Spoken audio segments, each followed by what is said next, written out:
Həmişədiyim yar sənə, yoxdur bu aləmdə bir oxşar sənə. Ay qız ayaq saxla, sözüm var sənə. Ürəyimi partlatma adam balasan, ürəyimi partlatma adam balasan.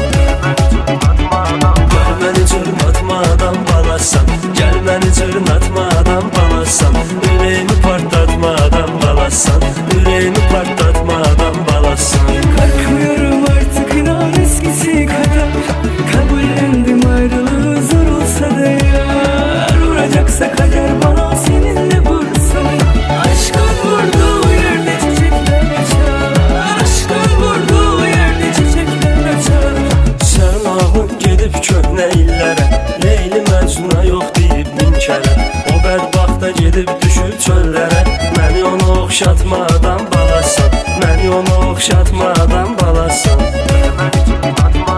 Gör məni cırmatma adam balasan, gəl məni cırmatma adam balasan. Ürəyimi partlatma adam balasan, ürəyimi partlatma adam balasan. Sana çok yalvarırım, eşkine ben yanarım. Geceler sızlayırım, sübhəcən ağlayırım.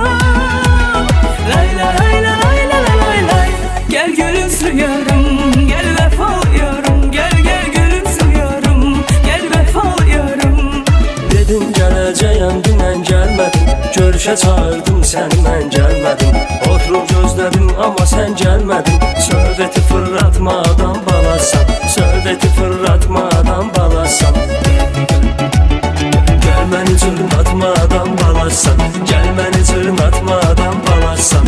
Ürəyimi partlatma adam balasan, ürəyimi partlatma adam balasan. Güneş battığı yerde, kama çattığı yerde, derdi attığı yerde, yarım gözler beni. Güneş battığı yerde, kama çattığı yerde, derdi attığı yerde, yarım gözler beni, yarım gözler beni. Qışına dözüm, yazına dözüm mən sənin.